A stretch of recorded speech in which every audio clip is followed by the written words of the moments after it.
it's not like the Panthers that ran away and hid in this series, but they were the feistier, more energetic, more opportunistic team. And your man, Sergei Bobrovsky, how weird would this be? You've been writing this man's obituary, writing this man's epitaph since he signed with the team. It seemed like a good idea for what, about 10 minutes, Libby, until we saw him play? I don't know. You were ahead of me. You started calling him blind. You swore that he had a vision problem. Yes, we signed a guy with a cataract. Unbelievable. A tick, I think we discovered. Did he have a tick? Yeah, he had one of those things. Or he does like some weird winking all of a sudden. And you're thinking, are you trying to tell me, like that you're saying something, but you really don't mean it? What is it that you're doing, Bobrovsky? Communicate with him. He was communicating with his banker. That's all anybody was talking about. That he was making his $10 million that Dale Talon doled out for him when he could have signed any number of other attractive free agents. The time. Wake up with Defo, joined by Lubie. Welcome to the Defo Show.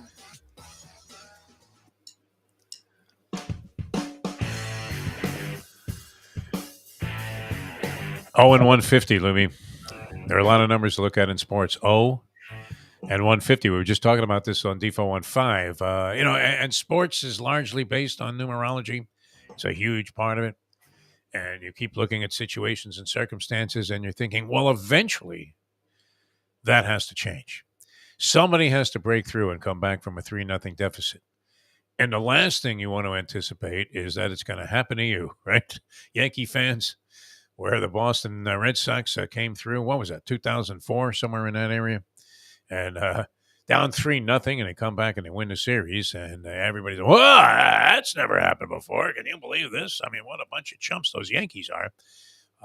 It's not necessarily inevitable that it'll happen throughout history. I mean, we don't know how many more times is the opportunity going to pop up where a team goes up 3-0. And you would have to go ahead and contemplate the reverse logic, which is, well, geez, if the Heat could win 3 in a row against the Boston Celtics, why wouldn't the Celtics, who had a much better record during the regular season, and if you looked at regular season play, which I know a lot of people like to discount, and I guess in the case of the Miami Heat, you could go ahead and say that there's some relevance to that, because the Heat in the regular season looked nothing like they did in about that 12-game span that we just witnessed, leading up to the point where they were up 3-0 on the Boston Celtics and about to knock them into Biscayne Bay again, up 9 in the third quarter, not even playing particularly well, and just well enough to make the Celtics look sour and knock them out of the postseason. But that didn't happen. Now, we saw a resurrection from the grave of Boston in Game 4,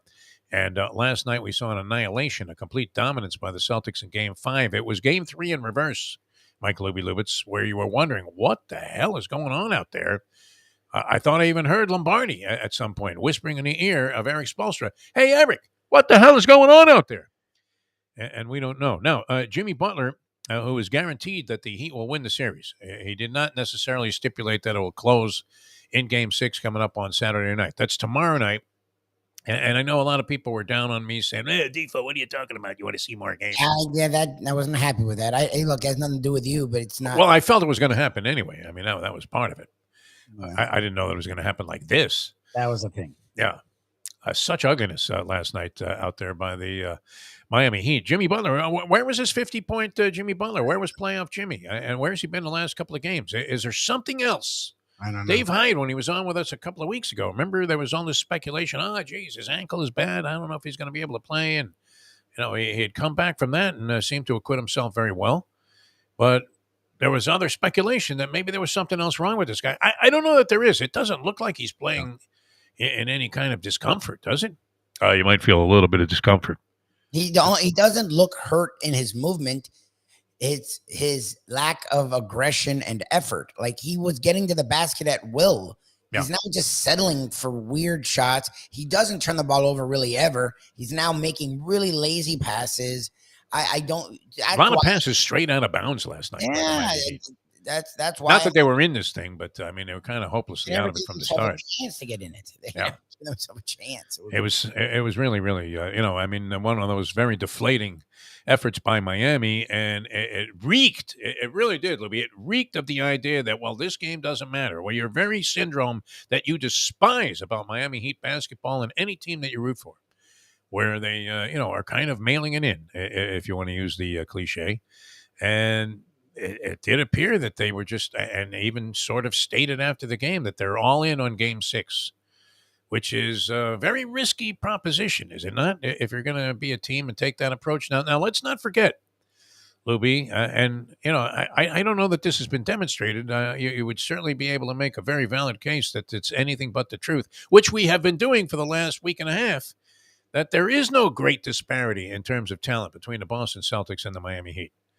That the Heat being discounted in this series was strictly by nature of the fact that the national media has a fascination with the Celtics, and that all of the TV entities are openly rooting for the Boston Celtics because they don't want to see the Denver Nuggets and the Miami Heat meet in the finals and the ratings approaching the same number of, the situation where with teams down 3-0, where it's going to be 0.0 in terms of interest in the NBA Finals. And I don't know that nationally that's going to generate a lot of interest, even though Denver is worthy of consideration by, a long distance here of being the best team so far in the postseason. All of the heavyweights that have fallen in the East, except for Boston. And yet, if Boston does survive, you're thinking, did they really distinguish themselves that much? Or did the Heat just revert back to being the 8th seed that was nearly knocked out of the postseason before they, even had a chance to make this run by the Chicago Bulls, who were beating them in the fourth quarter of a game that was already an embarrassment to be in? Weird. I mean, the storylines here are fascinating. And now you have, the a whole ugly situation of facing literally. I mean, you talk about backed up to a brick wall. Most people would consider that if you lost this third game in succession, especially on your home wood, 2 of which were played on your home court, all of which had the possibility to end the series right then and there, and you come up with a bunch of lackluster, lackadaisical, disinterested, distanced efforts like the Miami Heat have, and you're in a pile of trouble, right? I mean, you lose Game 6, you would have to think Yeah, I think you're there now. heavily favored. I mean, if you were going to unload on the money line, no matter what it was, you would be putting all of your aces on the Boston Celtics in that Game 7, which that would be the ultimate irony if somehow the Heat ended up losing Game 6 and then won it in 7 on the road in Boston. But became very interesting. What was kind of a dull series to talk about, except for the fact that your team was winning if you're a South Floridian and a Miami Heat fan. Other than that, I mean, the conversation was strictly, oh, Jesus, Jason Tatum. Everybody was screaming MVP, MVP. And it was more like LVP. You were wondering, well, what the hell was the hype about this guy? Because he seemed to have just a so-so game. And the three-point shooting obviously has been a big differential. Celtics couldn't make anything. They were throwing boulders up there for 3.5 ball games. Now, they're just maximum efficiency on threes. And here's the thing. Sometimes, I mean, when you're talking about sort of, I hate to characterize these guys as this because they've been maligned enough in terms of the undrafted status and all of that that's been tossed about in the conversations about the series. But when you're kind of counting on second tier talent, let's say on your roster, and you need a bunch of those guys to deliver on a consistent basis, that sometimes is where things really begin to break down. And, you start to see some of the grease coming off and, actually becoming detrimental as opposed to helping this thing be a well-oiled machine. And some of that has happened, maybe due to circumstance, right? Because Gabe Vincent was one of those guys. Now, he didn't have a big ball game in game number 4 either. He reverted back to being the Gabe Vincent that you would expect. Not a bad player, not a bad guy to have on the court, but not a guy that's going to give you like 29 points. And that you have to count on for that. I guess, the other mystery is Mr. Guarantee, Jimmy Butler. What the hell happened to him? He was getting to the basket and, making outside shots, making phenomenal turnaround jumpers, all kinds of stuff. Guys in his face. This Grant Williams guy was literally pinned to his face. You couldn't get any more in a guy's face than this guy was.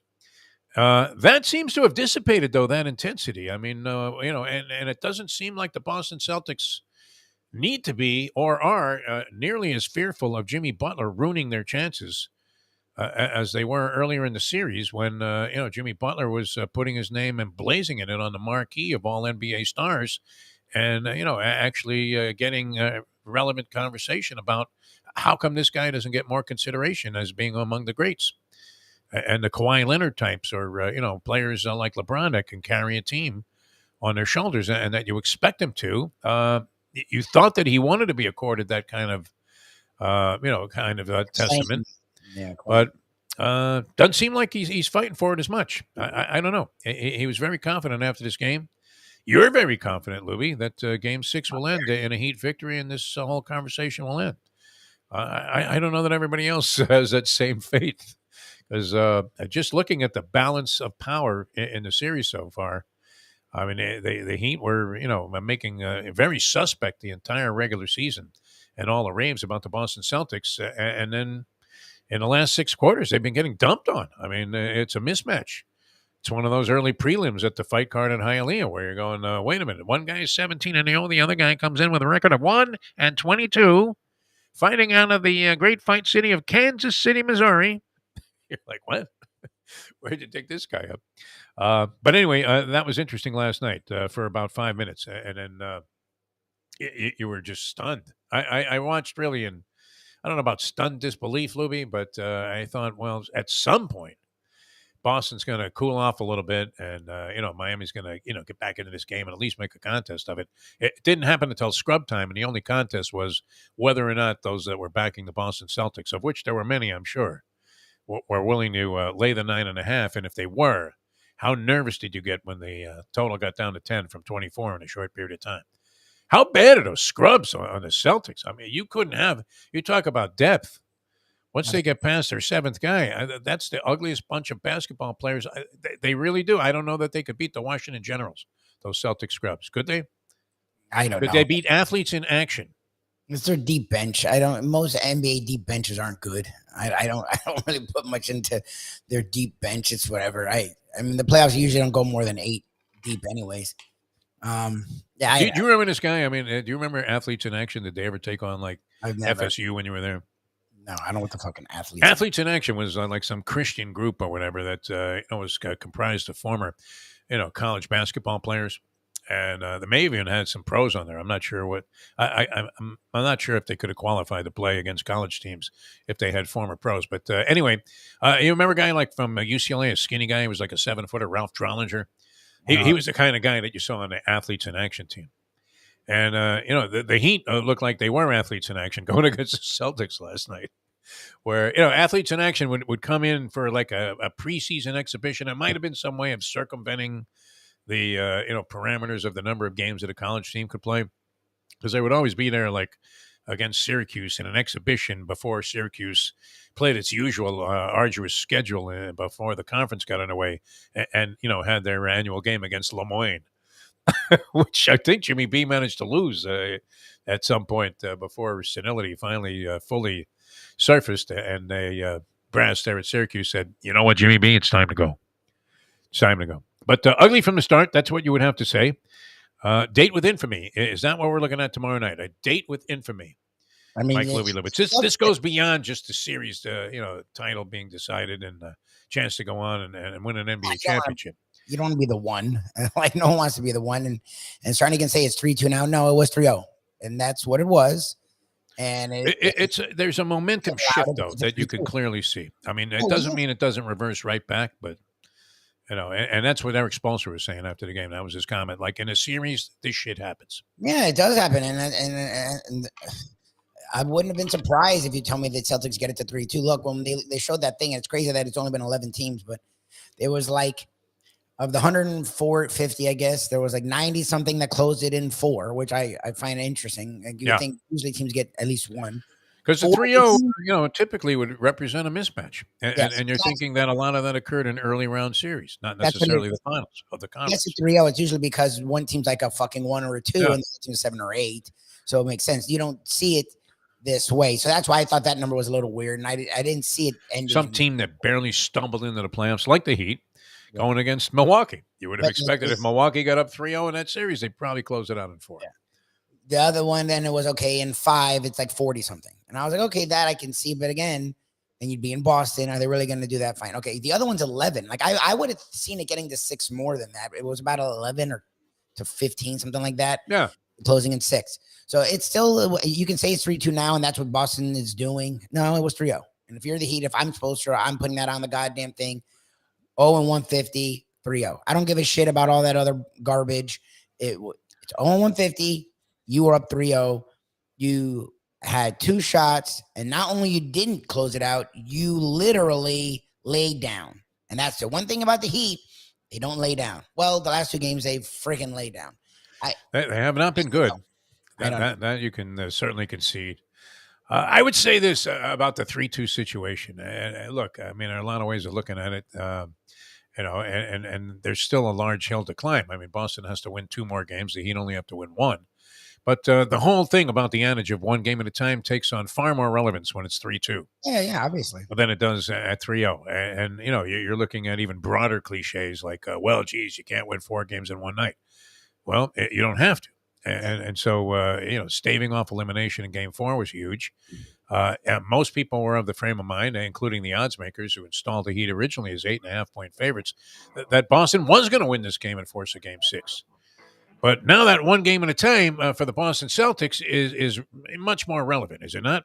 Because the 1 game means that you're going to get Game 7 at home, as opposed to just trying to hang on by the most fragile of threads to the idea that you can make a series of it. So got very interesting, that's for sure. The Stars last night staved off elimination. They were down 3-0 to the Las Vegas Golden Knights. They were down in the game 2-1. They came back and knotted it up. The game went to overtime. Well-played game. I still can't figure out. I don't see anything so sensational in either of those 2 teams that you wouldn't even consider making the Panthers. Are you ready for this, Lubie? The favorite in that series. What do you think, the way the Panthers have been performing? Did they mow down 3 teams that were already tougher than either of the teams that they will face in the Western Conference, whoever emerges from the finals? What do you think about that, Lubie? Favorite, Florida Panthers in the finals. And they're going to, have, not have home ice advantage, which in the NHL we know doesn't necessarily amount to much. But you think they'll be favored in the series? They should. I mean, look, the Carolina Hurricanes were considered the second or third best team in hockey. It was a war each game, but the series was 4-0. This was the year for the Maple Leafs. They were going to get off to Schneid for 65 or whatever that is. 1967, their last championship. And the Bruins are historically good. I don't know that I've seen anything that would convince me that, anything that, the Vegas Golden Knights or Dallas could offer up would be, any more significant than, the things that the Panthers have already faced, no? I mean, I think Vegas is an interesting. I didn't realize Vegas had Jack Eichel, too. He's that third. Yeah. Eichel's been good for them. And Connor Marchessault, still was one of that was more typical than the Tkachuk deal. That's for sure, especially by the Florida Panthers, that a guy would flourish, become like a household name, Jonathan Marchessault, around the country after the sensational run that he made there with the original Las Vegas Golden Knights. Or what was that? The second year that they went to the Cup Finals.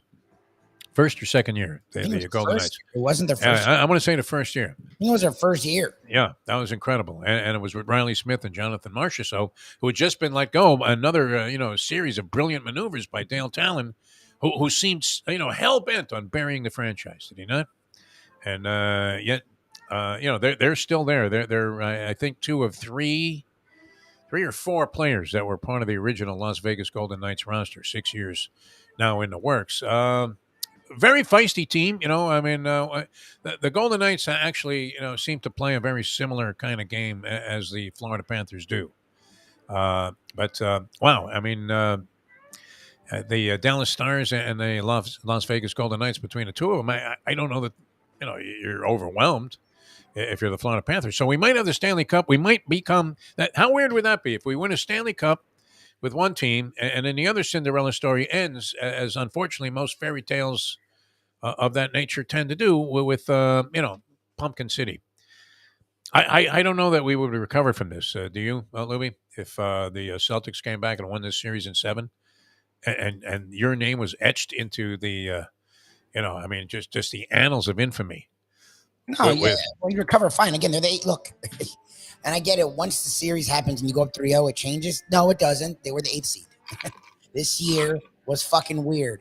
They lost their third best player, their second best scorer in the goddamn first game of the playoffs. They lost their third or fourth best defender who played huge in the playoffs last year in the first game of the playoffs.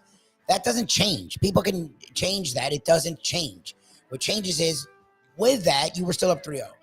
And you found a way to get to 3-0. You have to find a way to close. But this idea, well, should Eric Spoelstra be fired? No. Fired? Magic. Come on. The fact that they got here is utterly stupid. They shouldn't have been here.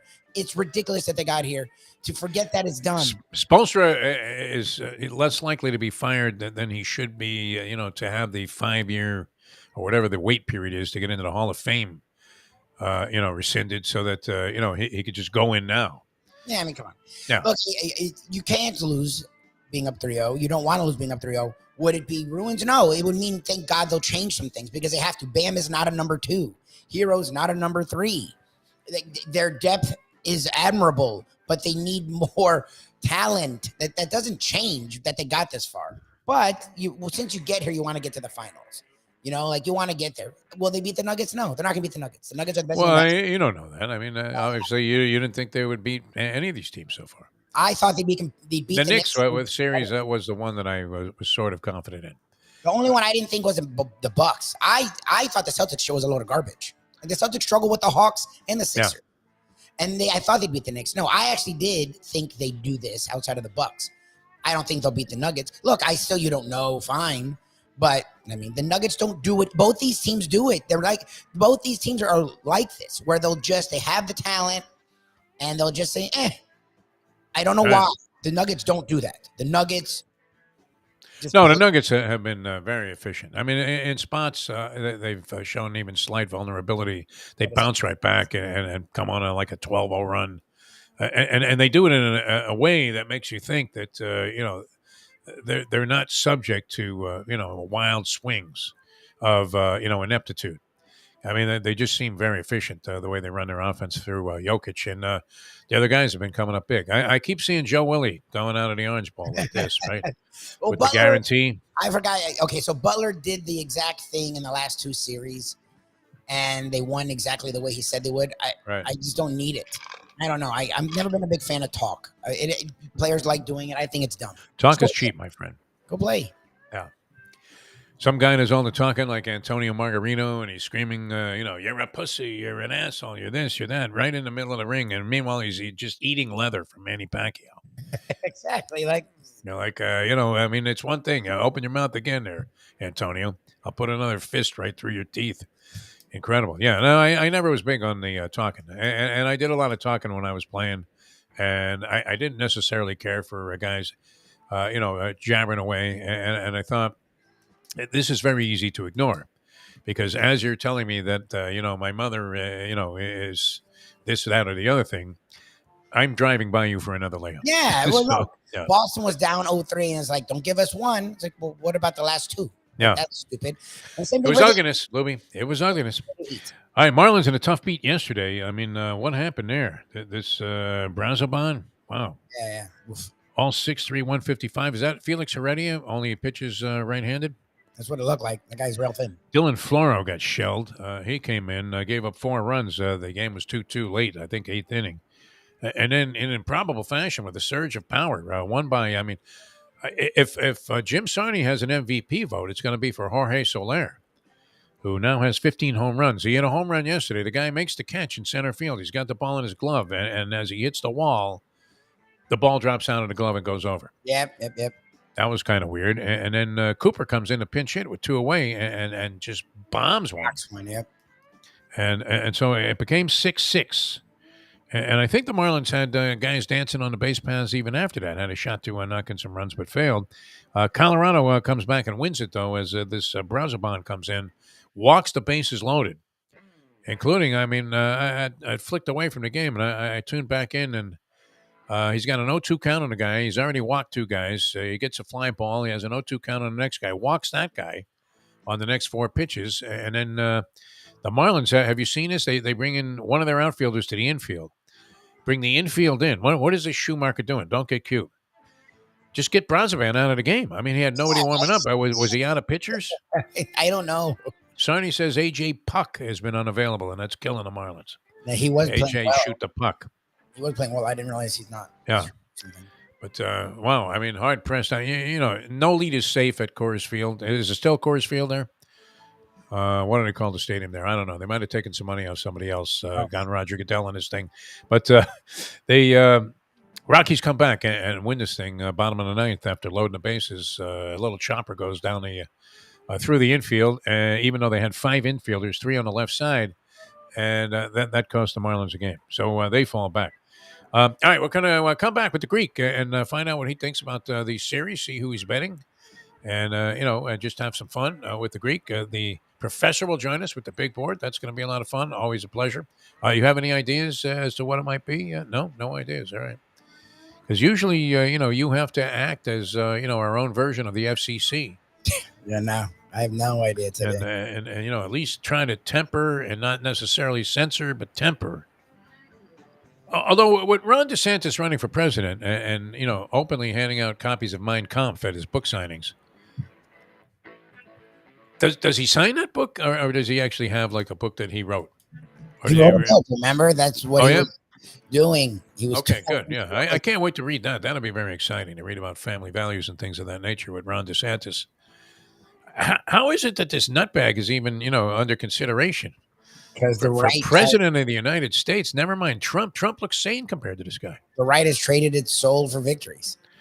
The New York Post is backing him. My New York Post, my beloved New York Post. Thank goodness for the sports section. Opening from the back. It's like reading a newspaper in Hebrew. You just open it backwards, and once you skip to the front, you look and you go, "My God, what are these people thinking?" This is the reason they, fund this great sports section is so they can put out propaganda. It's Murdoch's MAGA propaganda. Yeah, it's Murdoch's arm for propaganda. Backing Ron DeSantis. I mean, I'm reading an editorial about Ron DeSantis. I'm like, who are these people talking about? This is a nut job. Yes, he's bought and paid for by the right, and the right has leaned into, all right, fuck it, we don't care if we ruin this country. And he doesn't mind leading that charge. I don't think he has a soul, this guy. He's one of those guys that... We're soulless. Whatever's going to work for him, he's going to go out there and do it, regardless of how ridiculous it makes him look. I guess they believe in it, right? But going to be very exciting. I can't wait for the debates. Could Trump, think Trump will participate, or is he just, No, they all do it because they don't talk about anything. They love to just sling garbage. That's all they do. They never talk about an actual thing.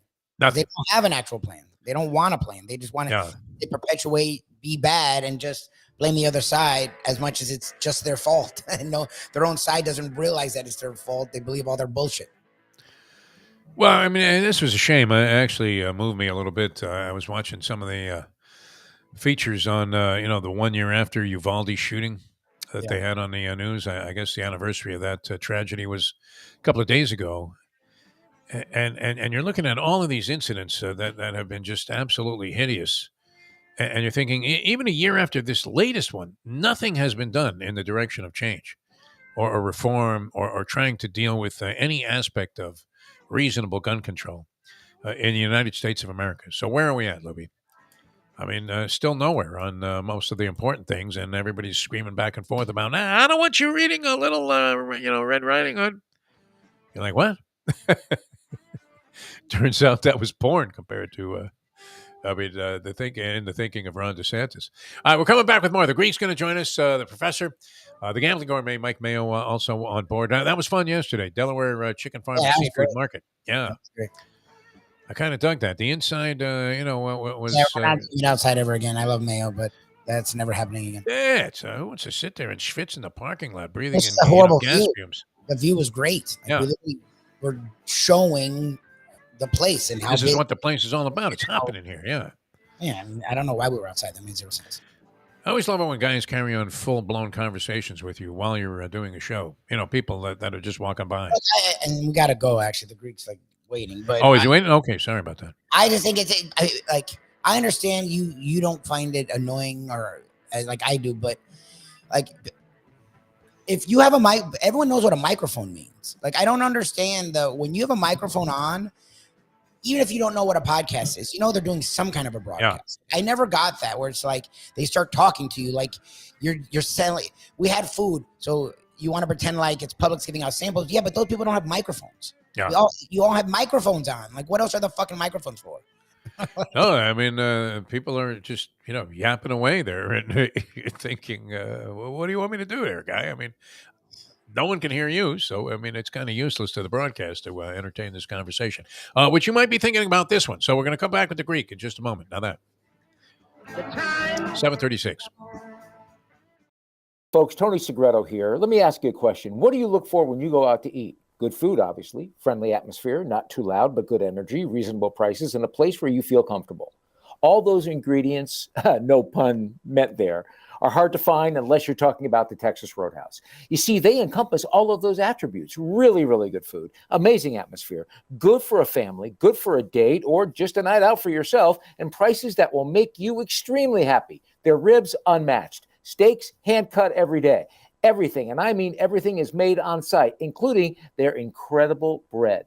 It's the one day, folks, that you can forget about low-carb diets. Trust me when I tell you, Texas Roadhouse, your restaurant, your destination when you say, where should we go and eat tonight? From the newly renovated sports bar to the beautiful bayside views captured at the Tiki Bar, Jimmy Johnson's Big Chill has it all. Located at mile marker 104, the Big Chill also offers waterfront dining while experiencing breathtaking sunset views of the Florida Keys. It's simply the hottest spot in the Keys to cool off. That's Jimmy Johnson's Big Chill at mile marker 104 in Key Largo. For more information, call today at 305-453-9066. Recently, we realized it's not just hurricane season that can hurt us. Any time of year, things can happen to your home or business. And the insurance company can be your friend, but they also can be your enemy. Horizon Public Adjusters, Justina Testa, are here for you to help this process go so much easier. Before you call the insurance company, call Horizon Public Adjusters and Justina Testa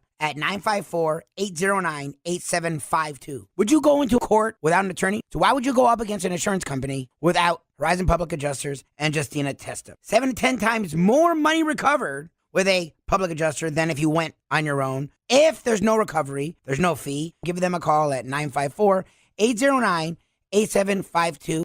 Young blood in the announcing booth. It's a possibility. They've gone with the hot chick theory, which works for me, as they say. Of course. Yeah. When I go down to Miami, that's all I do is I put the weather on. I shut off the sound. It's awesome. Yeah, it could be snowing outside. You don't care. You don't want to hear what the Who person has to cares? say. It's now time for the Defo Show. Welcome back to the Defo Show. All right, I don't know if it's in conjunction with old age, but you tend to get a little careless, a little reckless, maybe a little mindless as you get older. And as I'm cruising in on birthday number 72 in about 5 weeks, I only have 5 weeks to get it together, Lubie. Well, there you go. And meet all of my goals that exactly right.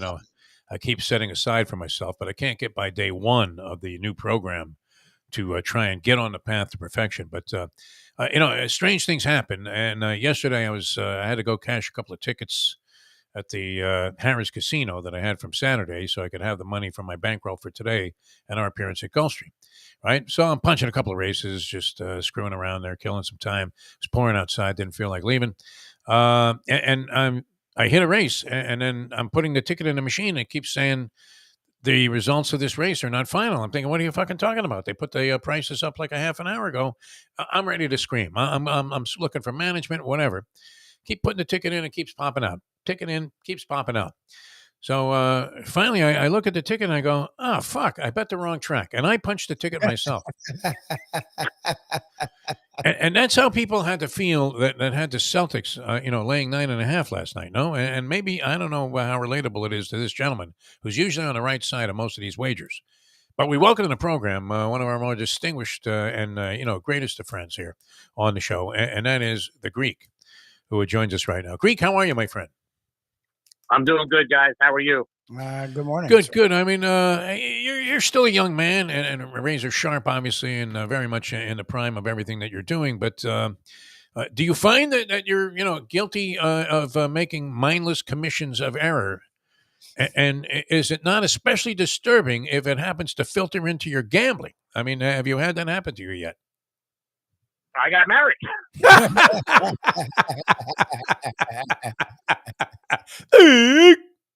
Exactly.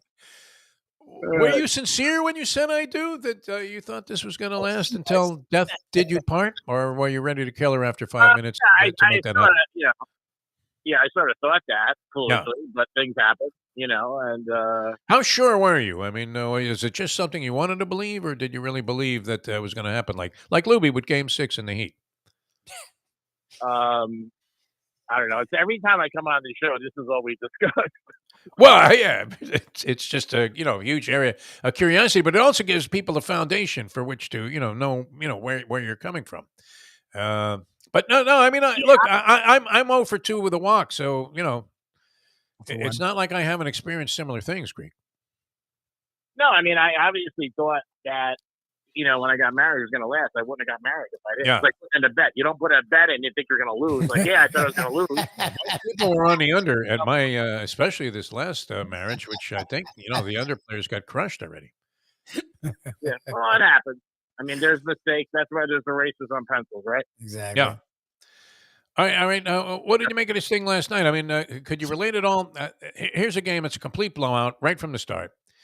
I thought the allotment of points was very generous. I don't know what it went off at last night. Did it go off 9 and a hook or 8 and a hook? 8 and a Yeah, hook. the Heat had no chance left. And once Vincent went down, that's another problem. I mean, they're not the same. They were down by 15. It was 20-5. I was with my buddies. I was like, lights out. Yeah. I'm usually not that high. So I just think that, the Heat are in a lot of trouble because the injuries. Hero's out, Victor's out, now Vincent's hurt. So it's going to be tough for them. I know Saturday night Boston's laying 3.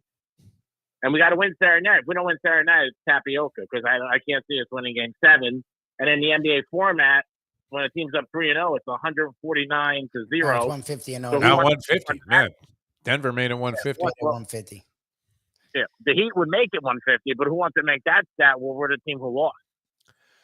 So, No, I mean, I believe it is at 150 already because Denver was the 150th time it occurred, and I mean, imagine that's the last thing you would never find yourself in this position, Greek, from a personal standpoint. I have, unfortunately, been in many situations where, wow, if this happens, it'll be the first time it happened to anybody, and it was not a favorable distinction.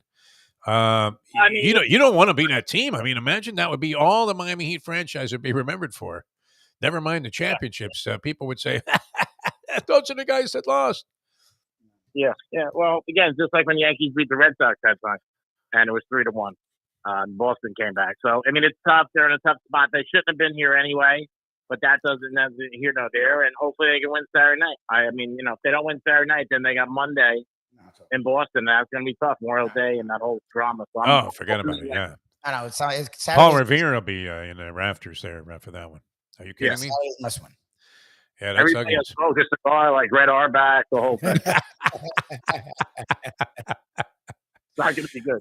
Yeah, they'll be wheeling out every old Celtic there. I mean, they may even resurrect Bill Russell for this game. All right, so what do you think? I mean, what we're seeing, I know people made a big joke about this. Missoula was talking about winning quarters, after the first game loss, said, well, we won 3 of the quarters. And you thought, all right, well, that's bullshit. But, the business of the last 6 quarters, though, is something that you would have to at least, take notice of. Yeah. If Vincent plays, I think that he could win. If Vincent doesn't play, it's going to be tough. It's too many points for them to make up. And Bam goes in these things where he doesn't shoot for like 2 quarters. Lubie takes more shots than him in the game. And he takes a lot of shots at Bam, too. Yeah. So we'll see. I got a parlay for you for baseball for tonight. Okay. Oh, yeah? Oh, very good. I like that. We're going to take the Angels over the Marlins. Okay. All right. And we're betting against 2 teams that are losing right now. Unbelievable. You got to keep betting against the A's because they're really bad. Yes. I mean, they're 10-42. So whoever the A's are playing, it's bet against. Okay. All the time. And then the other one is Toronto. Toronto's 2-9 in their last 11. Oh, wow. So they're not playing well either. And they had a team meeting and they tried to draw the wagons in. But they just got beat by Tampa, and I just don't see it. I don't see them turning it around right now. When teams play bad in baseball, what you do is you keep betting against them. Yep. You don't bet on them because people are like, oh, they're due. They're nobody's due. You know what I mean? Yeah. You keep losing, just keep betting against them. So I would bet the Twins tonight over the Blue Jays, the Angels over the Marlins. And whoever the A's are, Houston's playing the A's. So I would take Houston against the A's. You would have to think that would be a substantial Yeah, underdog status that the A's have in that game. That's for sure. All right, 3-team baseball parlay. Interesting, Greek. Houston, Interesting. no, you're not letting me finish. Not let me finish. Yes. Houston, you're betting the money. You're betting the run line. Okay. So you're not betting the odds. You're betting the run line for them to win by more than 2 runs. Oh, okay. All right. That Right? that makes some sense. And then you don't have to lay a big price. Then is that what you're saying? Yeah. You're just laying the 2 runs instead. Houston, the Angels, and the Twins. Nice. Houston, All right. run line, Angels, sir. and Twins. A 3-team parlay from the Greek. I of course had bet against Toronto. Noticing that same trend of the 2-9. I guess it was a little less than that at the time. It was like 1-6 or 7, but and they beat the Rays 20-1 that night. It happened. That was fun. I mean, only I could get absolutely annihilated like that. Betting into a sure thing, which naturally you have cashed on. Game after game after game after game. There was always this theory. You're absolutely right about this. I mean, and I think it was infallible. I don't know if it still holds up. I would think so. In betting baseball, that you had to start this at the beginning of the season. It was very much like the theory, Greek, of betting against the defending Super Bowl champ in every game against the spread the ensuing season, because they're always getting inflated point spreads levied against them. But anytime a team gets on a streak of 3 wins or losses, you bet that team to perpetuate that streak until it switches out. And if you did that on every occasion from the beginning of the season, you have to start at the beginning of the year and realize you're going to grind this out. Supposedly you win every year. I think that's true. Yeah. I got a good buddy of mine. All he does is bet WNBA games. No. He does very well. Yeah.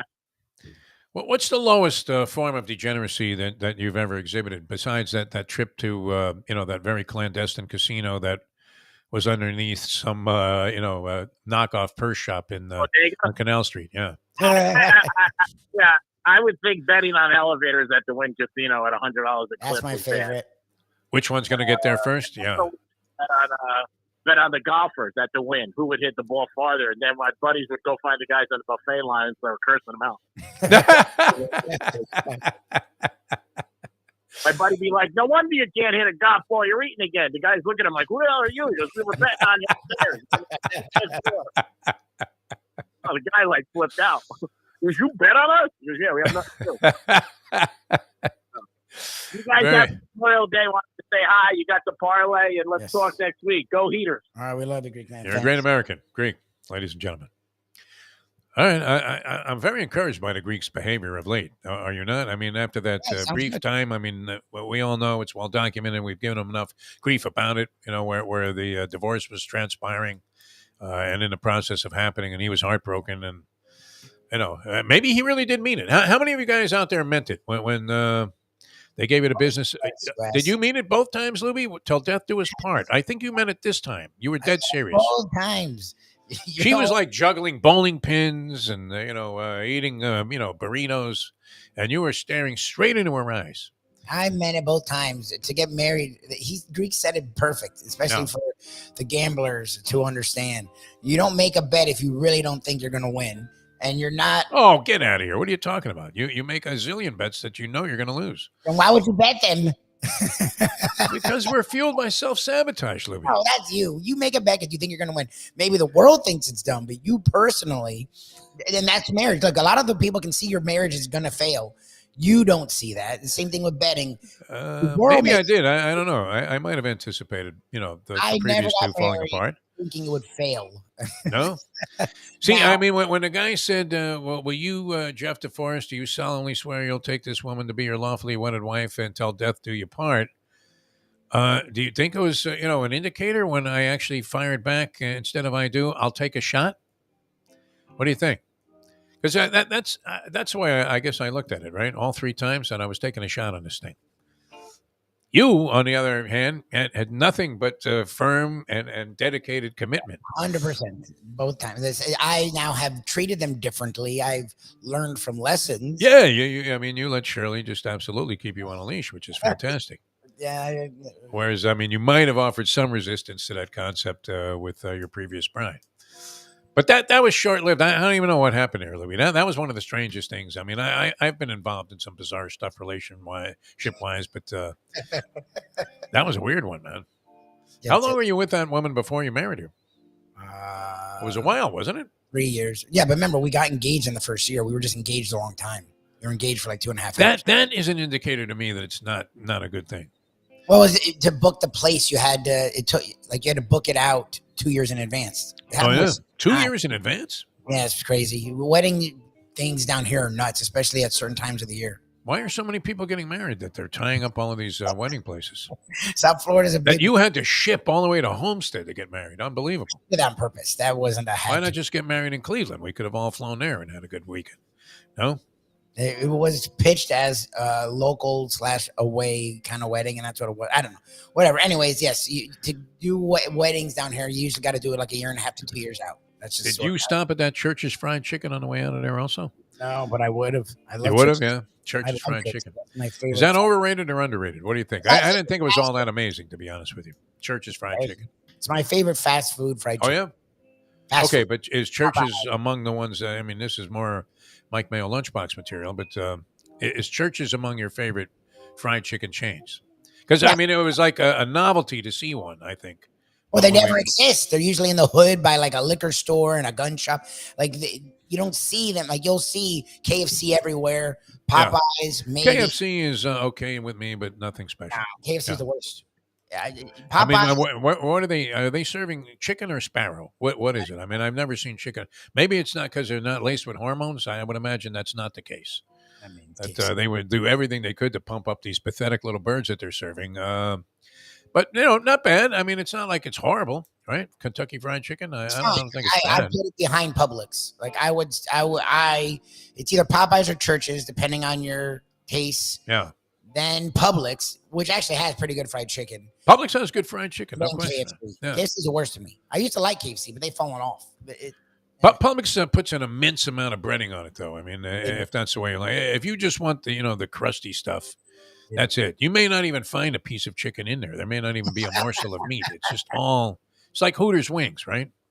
Hooters wings are horrendous. Heavily breaded. Yeah. People who like Hooters wings, I've never liked them. I thought I did. I still would enjoy them, but it's been a while. All right, we're coming back. The professor going to join us. He's got a big board. He's got some handicapping for us. The Greek with a baseball parlay. You can tell people it is a Degenerate Friday here on the Defo Show, and kind of a getaway Degenerate Friday because we have a 3-day weekend on tap. Memorial Day. I was kind of hoping maybe is the professor throwing some kind of barbecue or anything? That was no one's. That was always a staple of the professor's social endeavors. Sorry to interrupt. I think the party is anchors away. I think Tom T has made us all lazy because we know Tom T is going to be in the woods. That there's really no reason to throw a party. Let him throw the party, and we'll just we'll just throw in a couple of bucks and have a good time eating crawfish. Honestly. All right, I'm not a crawfish guy, but I could go for Tom T's stuff. He has the po' boys, he has that etouffee, he has the jambalaya, he has the gumbo. I think I'm hoping the boudin balls. I think he's doing the whole thing. That's why I'm excited. That lasagna he makes is insane, man. That crepe lasagna. All right, back with the professor in a moment. Now that. The time. 7:54. Ponies in Style at Champions, the outstanding simulcasting room at beautiful Hialeah Park. Yes, the grand old lady of thoroughbred racing has never been more vibrant, and you can wager on the races from the top tracks around the country while enjoying a cocktail at the Brass Rail Bar or any of the fine food served throughout the facility. If poker is your game, you're covered in Style, and you can play all your favorite Vegas-style games, including blackjack, craps, and roulette, in Hialeah Park's sizzling hot casino. Get a player's card when you walk through the door for all kinds of generous amenities, including our favorite, free play, when you come out to the ultimate casino and entertainment destination, Hialeah Park. These days, we're all looking for comfort anywhere we can find it. Thank goodness for Landlubbers Raw Bar and Grill in Plantation, because they are making sure you are as comfortable as possible. First of all, they're not only open for delivery and pickup. All you have to do is go to landlubbersbarandgrill.com for both pickup and free delivery. You're going to have the best wings in the world. You're going to have a great burger. You're going to have their amazing soups. Again, Landlubbers Raw Bar and Grill. It's nice and easy. Just go to landlubbersbarandgrill.com for both your pickup and free delivery. Thank goodness for Landlubbers for making you always feel right at home. Are you looking to buy your first home? Have you been turned down for a loan? Do you need to refinance or get money out of your home? Call Michael Kodsey, CEO of Choice Mortgage. He's been helping the South Florida community get mortgages for 30 years. Hi, this is Michael Kodsey, CEO of Choice Mortgage. We have the most competitive fixed rates in the market. Call me 24/7, 561-441-2730. And remember, I don't just work banking hours. Make the right choice for your home. Call Choice Mortgage today. The right-handed, left-handed, get down in there, shirk off the defender. The only way to get your morning started is with Defo, joined by Lubie, right here on the Defo Show. Welcome back to the show. A Degenerate Friday underway here on the Defo Show. Jeff DeForest, Mike Lubie Lubitz. We're waiting to connect with the professor who is going to join us here in short order. And I mean, if anybody would like to see the Celtics put out of their misery, it would be the professor. What do you mean? He's openly said, I don't care if they win the title. I just want them to beat Boston.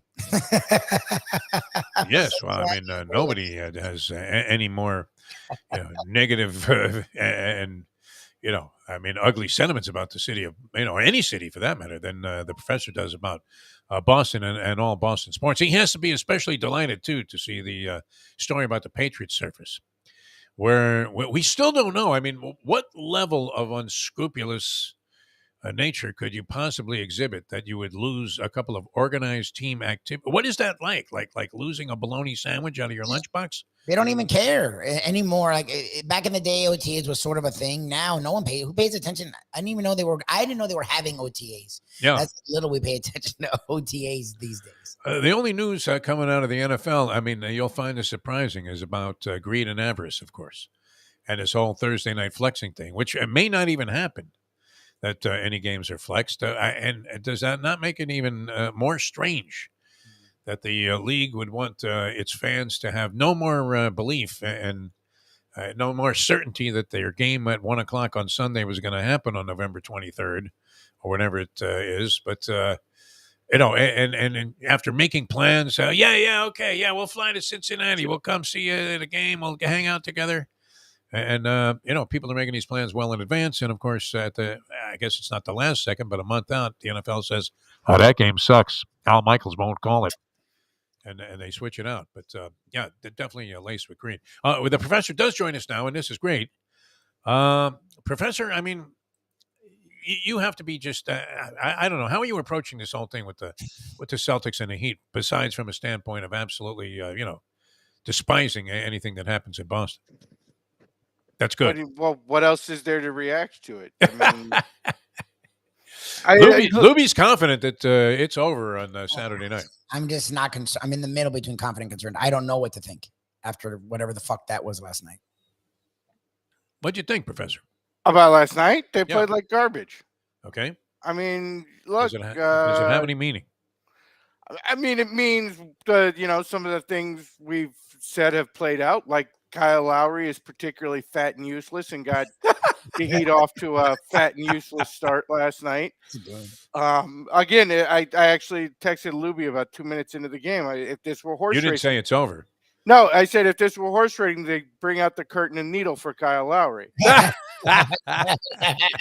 Humanely destroyed right there in the court. Honestly. No, there's there's no question about it. And again, literally got the Heat off to a terrible start with him starting in place of Gabe Vincent. He came out and I don't know, got distracted by a donut in the first row or something, and started turning the ball over, and then let Marcus Smart get going. Which, I mean, look, do you know how bad you have to be defensively to let my guy who shoots as poorly as Marcus Smart get going offensively? Like, I mean, that he looked like Reggie Miller in the game. Tells you about the effort there.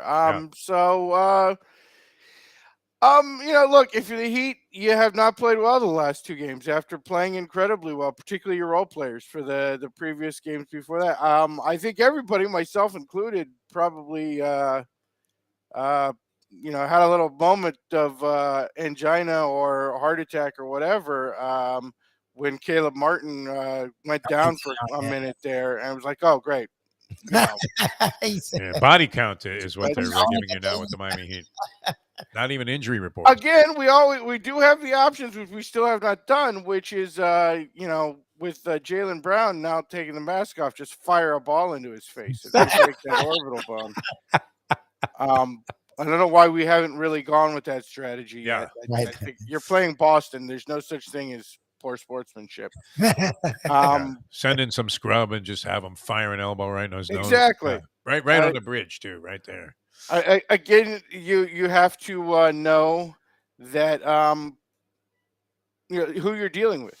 A city that embraces New England Patriots, who were once again this week caught cheating for no reason to whatsoever. bring about this penalty. I mean, it seems like the most bizarre of penalties. Like, it really does not seem to.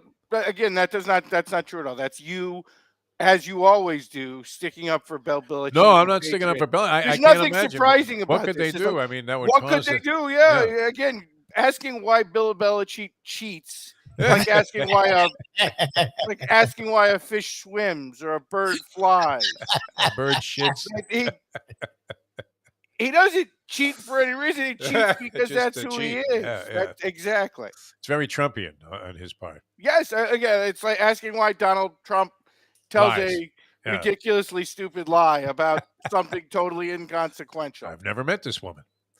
Meanwhile, he's goosing her in the dressing room at Bergdorf My Goodman, favorite of it, just because he's so ridiculous, is the stuff with the weight and how healthy he is. Oh, I normally only go 213 pounds. Dude, look at you. Like, which leg is 200? Oh, my God.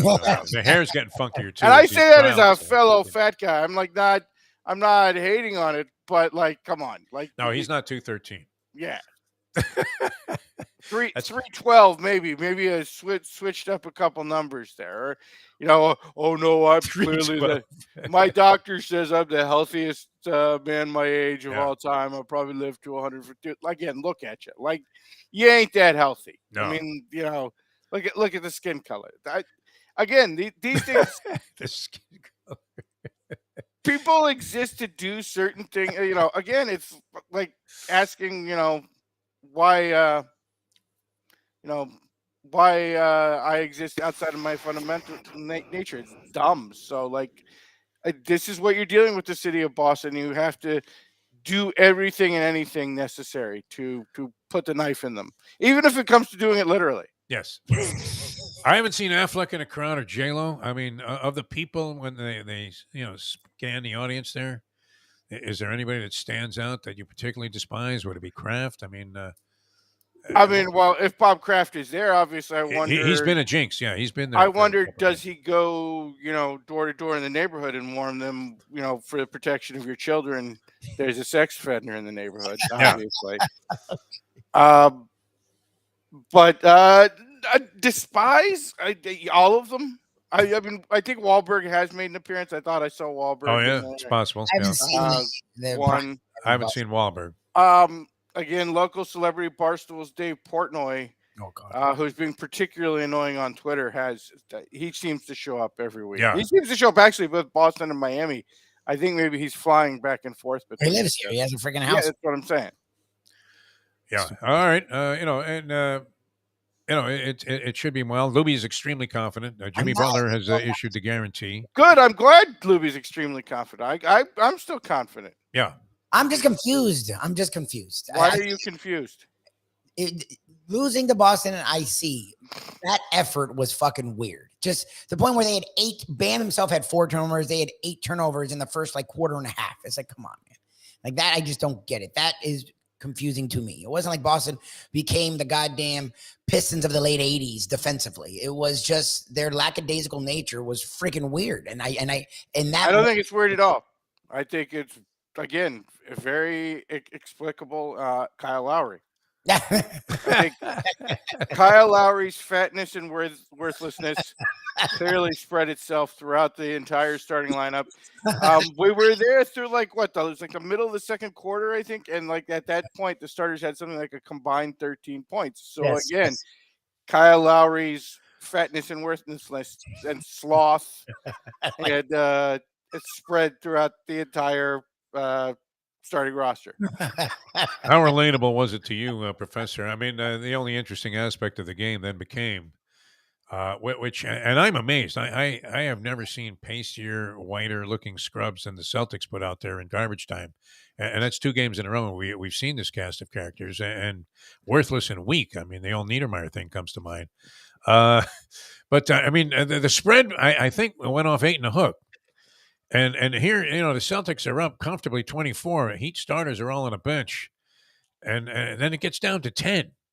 And I think the Heat had possession. I mean, does this not clearly point out the cruelty that most gamblers have to subject themselves to, whichever side of that equation you happen to be on? How could that become a game against the spread? I mean, and it's not uncommon. I've been in that spot so many times that I can't even consider cruelty. Sometimes that's just the way it goes. Let's be honest, of all sports, and I'm not saying I don't do it. I do engage, but of all sports, the NBA may be the most brutal mistress when it comes to that kind of thing. Because how many times have you seen in the NBA like a situation like a team's up 25 or a team's up 30 or whatever, but it's the NBA, as they say, everybody makes a run. No matter how screwy it is, no matter how scrubby the guy who's going to accomplish it. I mean, particularly the NBA, I've seen that way too many times before. Again, this is part of the reason I love college football the way I do, is that you very rarely see that kind of scenario. Normally, when somebody, again, the great Bobby Bowden, really, nobody knew how to kick a team when they were down better than Bobby Bowden did. What? I was gonna say Spurrier was pretty good at it too. Spurrier was another one. Yeah, human Undertaker when it came to Spurrier when it came to running up score. But you know what? I mean, Spurrier was doing it against SEC teams who I kind of look at Spurrier like Jimmy Johnson. Yeah. When Jimmy got here, and that was something Jimmy was largely accused of. Yeah, okay, Notre Dame, you did this to us for 30 consecutive years, and now I'm supposed to feel sorry for you because of Jerry Krause. Go fuck yourself. Rudy was offsides. If Gators fans feel the same way about Spurrier's reign at Florida, I mean, Georgia spent decades gang raping Florida every chance they got. So Spurrier, stuck the knife back in. He was a Gator himself. He knew it. And of course, again, Bobby Bowden, another one. And I'm not even saying it's an immoral thing or whatever. Like, if you put the third teamers in and your third teamers just happen to be a whole bunch better than Florida A&M's third teamers, tough shit. Sorry, at some point, what am I supposed to do? I put my scrubbies in, and you couldn't stop the scrubbies either. I'm supposed to kneel the ball 20 consecutive plays in a row. I don't know. But the NBA, again, the scrubbies will make a run. I've seen it so many times. I thought I saw Mickey Ward taking a couple of threes for the Celtics last night. I mean, who are these guys that they? First of all, that's the thing. If you're the Celtics, like, Mickey Ward actually could shoot the ball a lot better than Marcus Smart does. So, the hands might have been a little damaged in those 3 Gotti fights. I mean, again, still can outshoot Marcus Smart. So. All right, so you're feeling pretty comfortable about this. I mean, 0-150 is that's a staggering number. It's a pretty good number. Yeah, I mean, there's a reason that has persisted, I guess, because it does, appear to be insurmountable. But we shall see. All right, what do you zero? Yeah, go ahead. Again, I don't like using words like insurmountable because those are kind of jinx words. But yeah, I mean, look, we get to come home. Hopefully Gabe Vincent will play. Possibly, I don't know, Kyle Lowry will. I don't want to wish him something bad, so But a vanishing act wouldn't be fall down in the shower and not be able to get up, not because of an injury, but because he slipped or Yeah, I mean, there were times, though, in these postseason games. I mean, not necessarily in this series as much. How great would it be if he was good? Hero did a Willis Reed, though. I mean, I want him to just come out in this series, even if he does nothing. Just honestly, like, even if it were just to fuck with Joe Mazzulla, who I do not think would adjust well to that. How great would it be if, like, 5 minutes before the game, Spoelstra slipped Tyler Reed back on the active roster? Yes, and then comes out. How crazy would the arena be if that happened Saturday night? If Tyler Hero started coming out and shooting in warmups. Supposedly he's far from coming back, but then as you and I was saying it to you yesterday when we were at Landlubbers and they were showing the shoot around, I'm like, he's out there shooting. Like, he's never great defensively anyways. Like, honestly, this just occurred to me, but this would actually be a genius move because obviously Joe Mazzulla is not Mr. Adjustments. Don't even put him in for a minute. Just put him in warmups, shoot it, make Boston think there's a possibility that this could happen because, number one, that arena is going to be crazy anyway. It would give you an even bigger pop. And number two, again, there's a chance you might make Joe Mazzulla, I don't know, have a stroke or something on the bench. He'll be sitting there.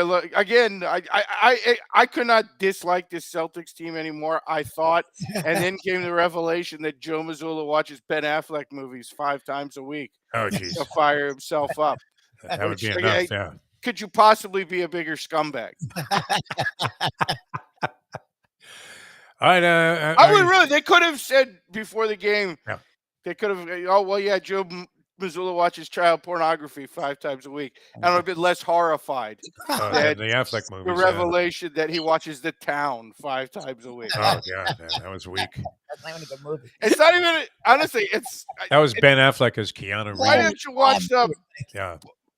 Wow, Ben Affleck is Keanu Reeves. Well, I mean, the same role all the time, the same stupid role when he needs a paycheck and he just. Are you saying you don't like Keanu Reeves? Did you really compare Keanu Reeves? Well, always that same guy. He always plays that same guy. Great. Yeah. When Keanu does it, it's dreadful when Ben. I'm about to hang up after. And Keanu Reeves. I mean, as a quarterback, enough already with this. I mean, I'd rather watch Ryan Tannehill than OTAs. What depends which movie on it. The Replacement was the last movie, but Point Break is an all-time classic. I mean, it was a classic. Yeah, Swayze was really I feel like you've now compared Keanu Reeves to Ben Affleck, and then talk shit about Johnny Utah, and like these are things I do not. I mean, last week you're referencing The Fan, and you're talking shit about Johnny. The Fan Utah. was a horrible movie. But eclipsed only by Grudge Match in terms of bad De Niro sports movies. Oh, I forgot Grudge Match existed. Honestly, that was probably the wow. worst That's movie such a ever made, low moment, even for those two. Like, wow, I forgot about that. Yeah, that was very, very weak. And the funny thing is, I still liked it. I'm probably going to go this weekend and see the new De Niro movie because I like Sebastian Maniscalco, and the movie looks funny. So he keeps bagging me with these old man comedies that he does, but I had forgotten Grudge Match. Wow. I mean, even wow. It hit me the other day when we were talking about De Niro. I got to admit, I have not watched 1 minute of that. The previews looked so bad. I felt like I knew everything I needed to know about the movie. And I have never watched a minute of it. It was kind of, the equivalent of the final 45 minutes of $1 Million Baby, where you're literally screaming at the screen, "Die already!" You're holding up a picture of Terry Schiavo. I mean, whatever you could do to just get this fucking movie to end. Again, another movie's got so many people I love in it, and yes, it was. Oh my God! Honestly, it's like Clint Eastwood said out there. Were they committed? I'm 2 going hours. to make America just as depressed as possible. I'm literally surprised that he didn't. They had Jeb Bush make a cameo at the hospital. I'm surprised he didn't just randomly smother a puppy with like 5 minutes left. Just when you thought we couldn't be any more depressing and sadder, here's this too. Meanwhile, the ref doesn't even notice that the other fighter is hitting her over the head with a chair. Vince McMahon is in the center of the ring there, ready to raise that actually victory. Pretty normal. So that one doesn't actually bother me that much. Again, we've been watching the NBA for a couple months, so if someone did come in and smother him with a pillow, honestly, if the refs did that at some point, I would not be totally shocked. Again, if you're watching this series, just as an example, we've now made up a new rule where Jason Tatum can throw stiff arms like Derrick Henry every time he drives to the basket, and somehow there's no issue with that. And 6 steps more than permissible.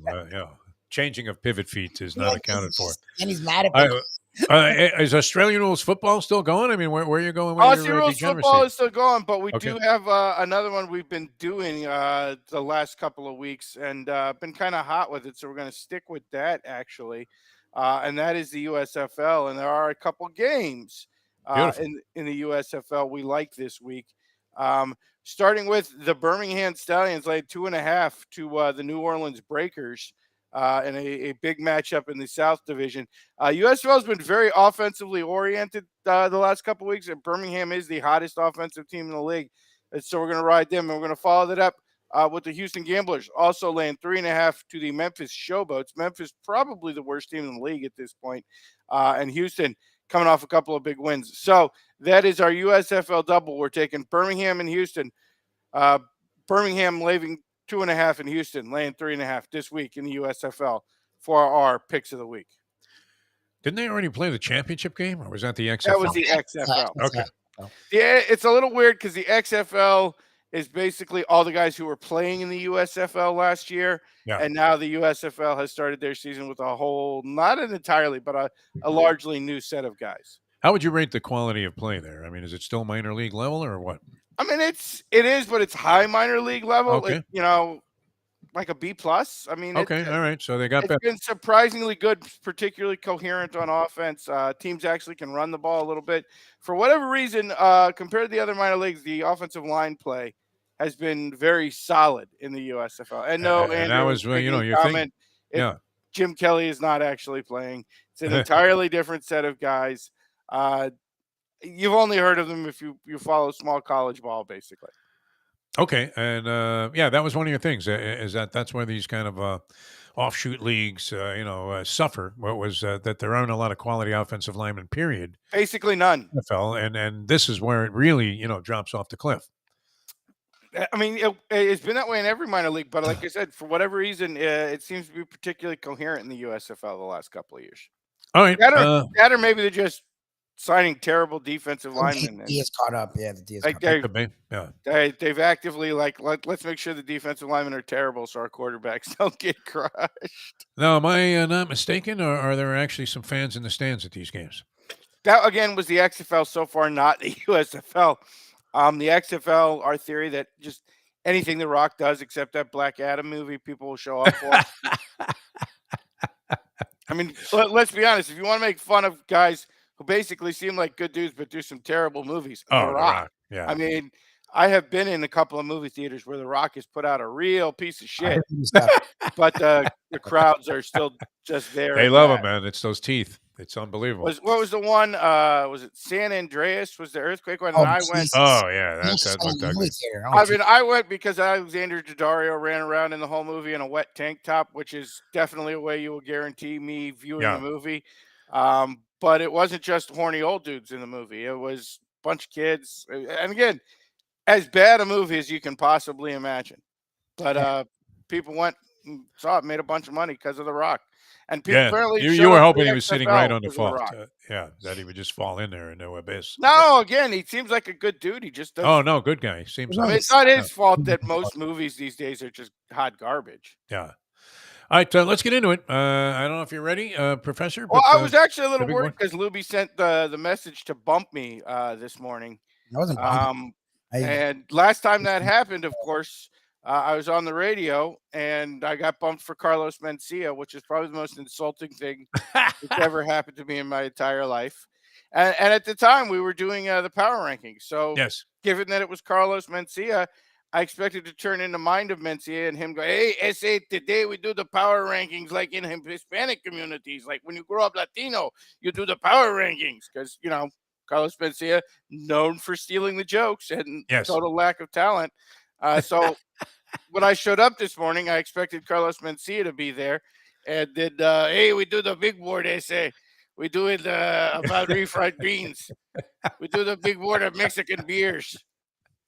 No respect from Lubie. All those years of working together. I'm waiting because we went on with Greek. We started Greek late. So I said, come to Greek. Yeah. All right. But you have something ready. Okay. 5 minutes. So I was considering not doing it, but we did have a topic we wanted to discuss this week. Don't worry, we won't be using the R word. It was classic last week, no doubt. Tremendous. Borderline, I mean, as all of these segments are, borderline poor taste, no question. Okay. Maybe not even borderline. I mean, well over the border. They're racing into San Antonio. We try to discuss the tough topics around here. So sometimes it's not going to be politically correct, but you have to deal with the science. I'm with you. And this week we do have another topic, which is, of course, if you watched the PGA Championship last week, dominated really in a lot of ways by the Live Tour guys. Yes. And the Live Tour has become an interesting situation. They could not get another network television deal once again, and apparently their internet ratings are in the toilet. I gotta say, I have never actually watched a Live Tour event. I've watched the Live Tour guys, so I don't know if the broadcasts are bad. And of course, we saw with the Heat, what was it, game 1, where YouTube TV melted down in the fourth quarter and freaked out. So it's got people once again worrying about the quality of streaming services moving forward, particularly as the NFL is seemingly increasingly moving that way with their announcement of an internet-only playoff game. So that got us thinking about the Live Tour, and it got us thinking, there's some unusual things and going on in that particular tour and some of its players, and that led to this week's big board, which, because we were politically incorrect last week, but with a group that probably won't get you in trouble, we thought we'd go ahead and try to annoy the Saudi royal family. Things that are cool. Things that are cool in Saudi Arabia. All right. Because let's be honest, taunting John Morant on last week's big board didn't seem quite dangerous enough. Exactly. So let's go ahead with and challenge more the sheep. stable and volatile group, a less volatile group. Can Saudi we royal family. Can we issue a Khashoggi link, disclaimer here and just say, Lubie and I had nothing to do with this concept. Okay. I don't want my head showing up, like in Skippy's bed. This week, the big board based on the Live Tour of things that are apparently cool in Saudi Arabia. All right. And that takes us to, of course, number 5, just Phil Mickelson, insider trading, fraud, and illegal gambling. Perfect. The poster child. Phil seems to be a really interesting guy, doesn't he? Yeah. Like, again, at one point, people forget Phil was basically as big in terms of endorsements as Tiger was. And not after he won a bunch of majors. It was still when Phil was coming up. Every endorser loved Phil Mickelson. And now, as you can see from slide 5A, we've gone through the years where on the left, young Phil really looks like the logo for corporate America, a sort of sandy blonde, young, pudgy-faced white guy who looked really like he could be on the board at Bear Stearns, to old Phil, who has turned into the guy who walks into a porn theater and knows everybody's name already. Like, honestly, how do you have as much money as Phil Mickelson does, and you're slowly turning into creepy Rod Lowe from the Correct TV commercials? Those commercials, exactly. Isn't that, I mean, really, Phil looks like he's the guy, sniffing people's hair at a strip club. Like, I don't know what has gone on with Phil through the years, but as he and the corporate endorsements have largely gone out the window over the years with this. I don't know exactly what happened to Phil, but Phil, I mean, you talk about degenerate in the true sense of the word, not the way we throw it around here. Like, Phil not only lives, but looks the part at this point in his life. He looks like he's been smoking crack with Hunter Biden. Picture. I mean, honestly, yeah, he really does. Yeah. If at this point, if that were part of the laptop, he's been hanging out with Hunter Biden. Probably that picture came from. I was it would be, honestly, it would, never mind Getty Images. Yeah. For the first time, it would make me wonder about Hunter Biden. Like, I've always thought, Hunter Biden sort of this blank degenerate scumbag. But if I found anywhere hanging out with Phil Mickelson, I would worry about it. Because, if anybody were going to sell American secrets to the Saudis, it seems like it would be Phil Mickelson. Oh, no doubt. That was probably part of his $200 million package. Right? There are also several, blueprints for ballistic missiles or whatever. Again, that went along with it. If it came, of all the people, and Trump has had like white supremacists at the Mar-a-Lago. He's had Bill Belichick at the Mar-a-Lago. Of all people, in terms of national security, I would worry about is that if Phil showed up at Mar-a-Lago. Well, I think he's been named the golf pro. He's definitely trying to steal whatever was in those boxes. Isn't he the head pro at the golf course at this point? I mean, maybe a token figure like Greg Norman golf course. Honestly, I don't know if Trump can afford him. Yeah. I mean, I know how rich Trump and his family is, but I don't know if they can afford Phil's rates. All right, that's number 5 only on things that are cool in Saudi Arabia. The professor on the big board this week. Number 4, and this is of course the whole theme really of the Live Tour, which we didn't really know was going to be at the time, but we maybe should have and it was at the very first press conference. Greg Norman announcing mistakes. We all make mistakes. Like, sending a bunch of dudes with swords to brutally murder a journalist who lives in a foreign country, just as an example. Yeah. Or blowing a 5-stroke lead in the last 9 holes of the Masters. Yes. Watching Larry Mize sink one from 80 feet. Honestly, Greg Norman seems like a decent dude. Like, what the hell happened to you, man? Like, what? Something. Like, honestly, the dudes who are making all the money playing, I get it. But, like, you design golf courses. It's not like you were short of gigs on that. Every other, he's like the new Jack Nicklaus. Everywhere you go, it's a Greg Norman design course. It's a Greg Norman design course. Like, you didn't need the money that bad. What the hell are you doing, Greg? That you would become a mouthpiece for this?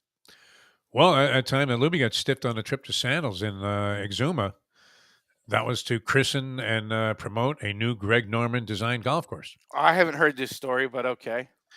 Well, what happened was, I mean, obviously we're doing a show, so they wanted to put the show down there to help, promote this golf course opening. Mm-hmm. And at the last minute, Jerry Hester, every exec went. Assistant program director, was on the trip, and Lubie was out. Yeah. Oh, okay. So Lubie Freebie and Sandals on the trip.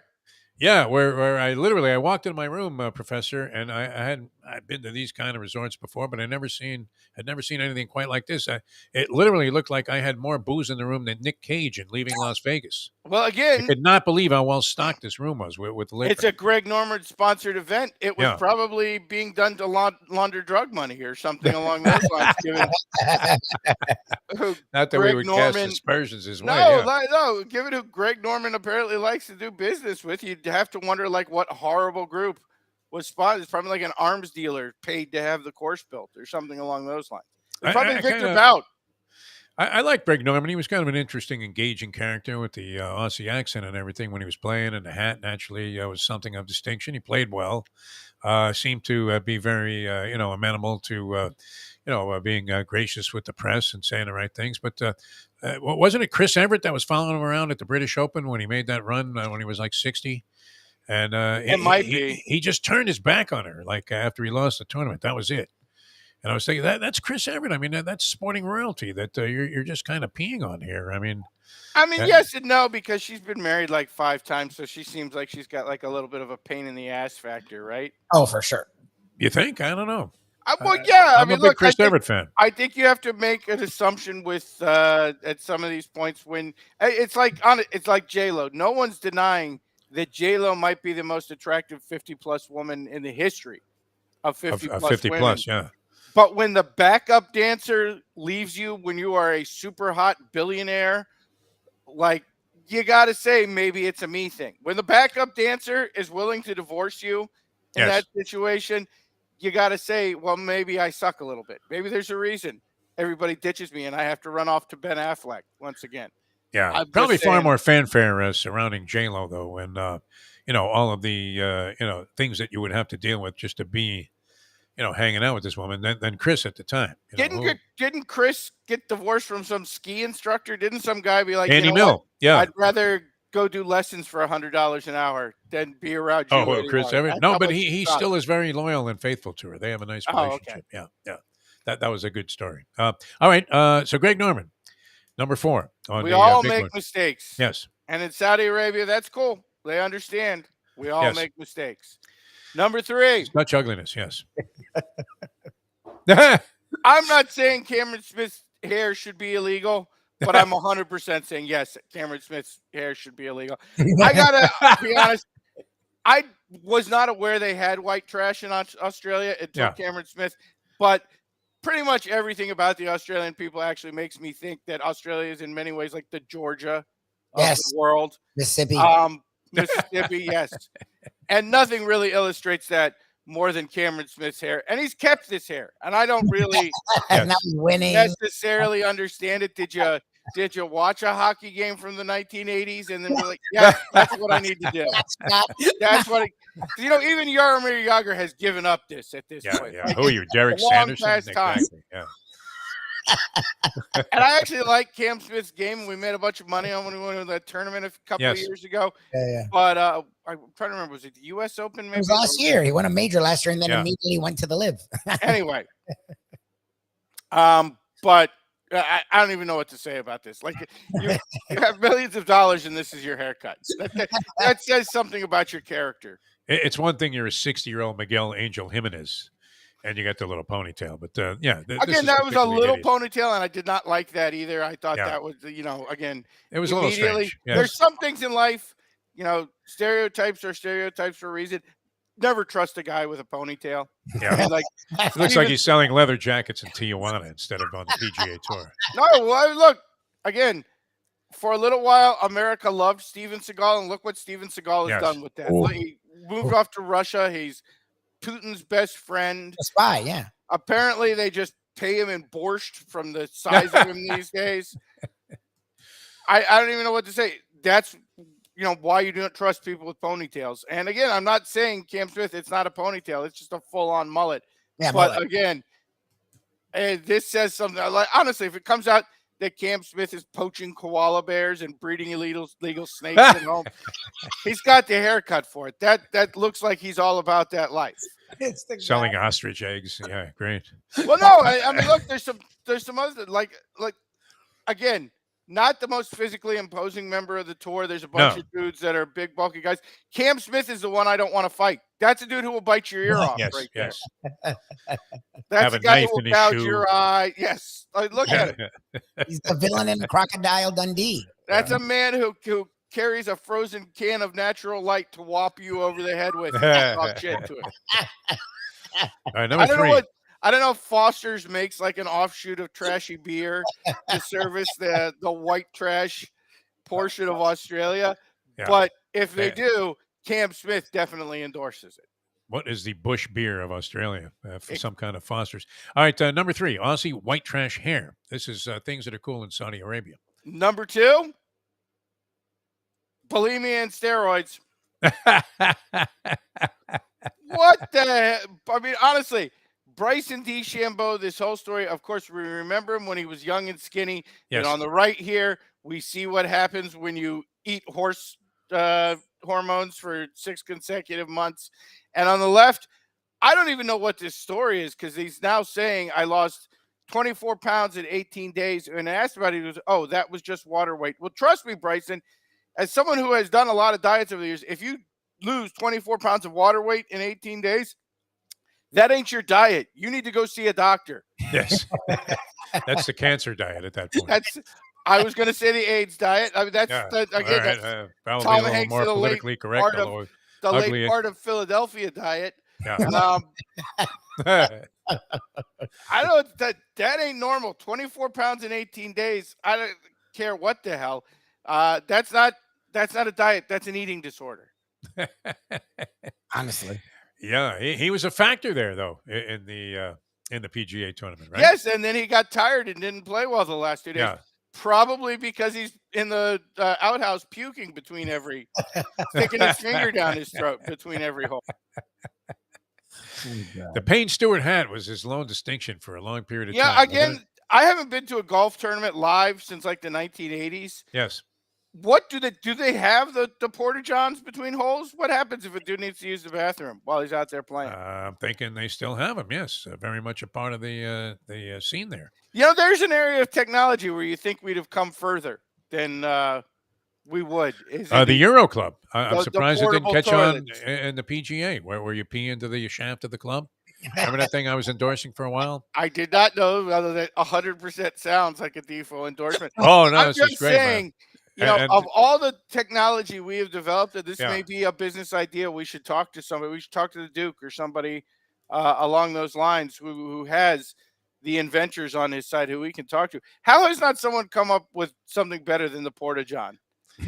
Well, they did. I mean, for golf, and there was a urologist here in town, and need I bring up the name of the unscrupulous of all salesmen, Les Mayer?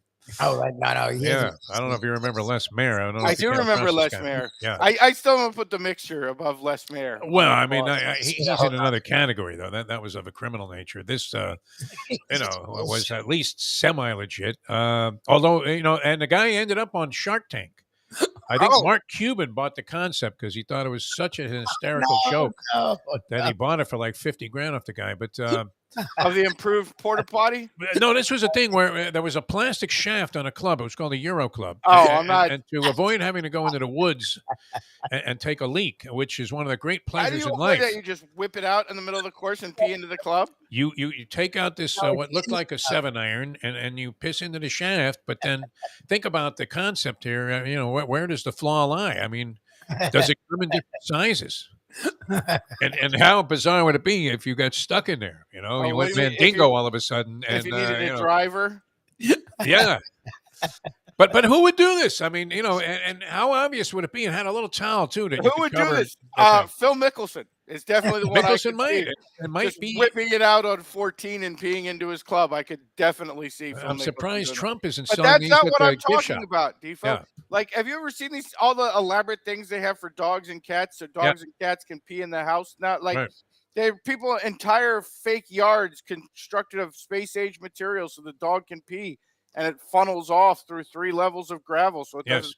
Meanwhile, us humans, we're still pissing in the same porta johns, which smell for like 3 miles. Yeah, nobody wants to do it. You'd rather walk 3 miles to the gas station so I can go into that toilet than use a porta john. And somehow we haven't improved this technology. I don't understand. There's got to be a better way to do it. Look into the Euro Club. It was a classic, and my favorite aspect of the whole ad campaign was. Naturally they weren't selling because it was, seemingly a joke. Like I was just doing a live endorsement as a put on. And then the urologist, I had to speak with him one time to kind of encourage him to keep the campaign going because we were making money off it. And he literally, I found this out. He took the whole thing seriously. He thought this was a brilliant invention, right up there with Ron Popeil's, oven. I think you're missing the obvious fatal flaw here is that you have to whip it out on the middle of the course to pee into this club. And yes, that's not high on the dignity. Again, unless you're Phil Mickelson, that's not high on the dignity list. And you're carrying like this shaft full of piss the rest of the way. I mean, if you're going to go into the woods to dump it out anyway. That's not great either. But again, unless you're Bob Kraft, I don't see anybody wanting to be like, hey, everybody. Let me take I have a my urine dunk sample out here. Right here on the middle of the course and show everybody. Yeah. All right. All right. Okay. Number one. Things that are cool if you're a live tour guy, things that are cool in Saudi Arabia. And that became very obvious this week thanks to a celebrity appearance. All the cocaine you can do.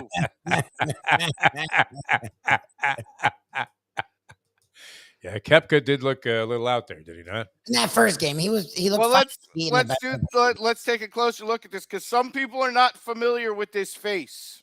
Okay. Yes. It's been a long time since the 1980s here in South Florida, so people don't necessarily recognize this face. So let's take it to slide 1A, the still shot, so we can explain it to you. In case you ever see this look on the face of one of your friends and family members, just so you That's can advise. That's a 3-day binge, yes. This is the face you make when your body can no longer decide, do I need to puke from all the booze or do I need to take a massive shit because of all the coke? Yeah. That is your face right there when you can't decide which reason you're going to the bathroom. Either way, that's it. You're I've telling had that your caddy, cut up the rails in the bathroom there. But we thought we were okay, too. I would go to work with that face. Oh, yeah. Again, let's go back. Bruce Koepka went to and you can almost hear him chanting, nobody knows what I'm doing. Nobody knows what I'm doing. Nobody knows what I'm doing. Who has the vibe? Let's go Panthers. Let's go Panthers. Let's go Panthers. And he's just given the vial to his girlfriend, and she's off in the bathroom and hasn't returned. And when she does, she makes no effort to hand it back to him. There you go. That is the Bruce Koepka displaying the coke face that all of us who grew up in South Florida in the 80s are very familiar with. Yes. And either way, you don't want to go into the bathroom stall after Brooks. Everything from cocaine to Les Mayer here on the big board with the professor. Another brilliant effort, Professor. We can't thank you enough for your participation on the show, my friend. You guys have a great one. We'll see you Monday at Anchors Away. Let's go Heat. Oh, you're in on that Tommy T expedition. Good. Oh, he's a big Tommy T fan. Oh no, I'm a huge fan of Tom T. We went to another place, and that's the that highest could of actually compliments. use Tom T's service that I will not name because they definitely butchered the New Orleans menu. Wow. But yeah, big Tom T fan. So I don't know if we're doing a day trip or a night trip or whatever, but count me in. All right, sounds good, Professor. Great job, Dave Professor, Thanks. ladies and gentlemen, with USFL selections on a Degenerate Friday, and then of course the big board involving the Live Tour Saudi Arabia. That Koepka picture really was a classic. Because he's like, he's on cocaine. I'm like, no, I just think he's focused. That had to be right off the Colombian vine, no? That's the cocaine we had in the early 80s here, which, it's amazing. Fortunately, I did not have a physical addiction to it. But the thought always popped up, even after you had sworn it off forever, right? Where you said, I will never do that again after finally recovering, right? A couple of days later after you've blown off work and pretty much done everything you could to sabotage your already decent life. And sure enough, you'd finally wake up and go, yeah, why don't we see if O'Mara's got some blow? All right. We're coming back. The Gambling Gourmet is going to join us here. Mike Mayo. He was on his game yesterday. And that guy was great, that DeFelice guy. Yeah. He was good. Talking pork. I mean, a very animated guy. I don't know. We'll have to talk about it. I don't know if I'll ever be confident to cook pork medium rare. Yeah. I'm sorry. I do believe that is a myth. I've often thought that was crazy. I want it moist. And I'm not saying he's wrong, and Mayo seconded him. But there are some things that you grow up with strong enough. Yeah, I think this keto diet is making Mayo a little bit giddy, though, which is good. That's fine. As long as A, because he's sticking to it, and B, because he hasn't had a French fry yet to negate all of the gain that he's made in terms of his efforts to lose weight. I guess that's an oxymoron there. But anyway, he seemed giddy with this guy yesterday, didn't he? Yes. Yeah, and I think he dug it that instead of schwitzing out there and being worried about getting hit by a car, we were inside enjoying the splendor of the air conditioning at the Delaware Chicken Farm and Seafood Market. And if you were going to do a remote from a chicken farm, that was the way to go. Yes, it's much better for a broadcast to not be warning about death. That's probably true. Yes. Yeah, you don't want it to be like Charles Bronson time. Watch out! Lady! Mayo's falling. The break. Normal. Mayo's like halfway tilted in a chair that's on the curb and the sidewalk at the same time, because if he moves 1 inch, he's going to fall over backwards. I'm squished against the window there. You're all over the place. Ladies snapping pictures. Inside, we were like superstar celebrities. It was absolutely fantastic, man. I mean, and then I don't know, the guy that does the cooking over there, which it's not a place where you're getting finished product like that. I think the guy Gene does it. He's great. Man, he does all right, man. Those ribs were very tasty that we had yesterday. Anyway, we'll get into it with the Gambling Gourmet. That was tragic yesterday. I mean, I'm trying to put this ticket into cash, and it was only going to get me back about $81, but that was enough to make me go out of the red and into the black there and have a free swing at the next race. And I bet the wrong track. I confused Pimlico and Delaware Park. And I don't know. Is that bad, Lubie? I mean, I don't know. I've left vouchers in the machine. I haven't done that in a long time. That's a tragic, catastrophic gambling mistake.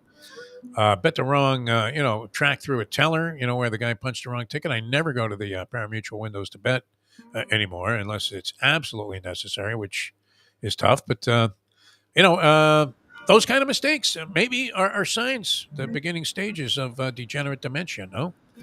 Where, and that fact that you can easily accept them as opposed to being outraged with yourself is not favorable either. All right, we're coming back with the Gambling Gourmet in a moment. Now that. The time is 8:44. Folks, Tony Segreto here. Let me ask you a question. What do you look for when you go out to eat? Good food, obviously, friendly atmosphere, not too loud, but good energy, reasonable prices, and a place where you feel comfortable. All those ingredients, no pun meant there, are hard to find unless you're talking about the Texas Roadhouse. You see, they encompass all of those attributes. Really, really good food, amazing atmosphere, good for a family, good for a date, or just a night out for yourself, and prices that will make you extremely happy. Their ribs unmatched, steaks hand cut every day. Everything, and I mean everything, is made on site, including their incredible bread. It's the one day, folks, that you can forget about low-carb diets.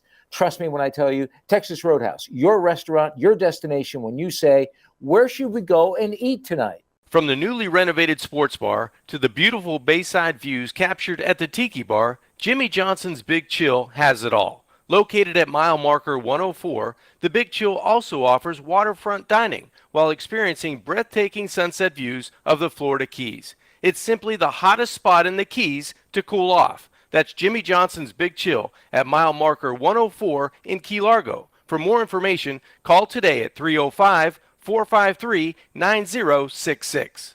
He'll fight Brian Cox in the locker room. He'll challenge Bill Parcells to a verbal shout out. He'll stare down Johnny Chan while holding pocket twos. And then he goes Mike to Mayo, the the London gambling Business gourmet. School for the savants. How about that? Yeah.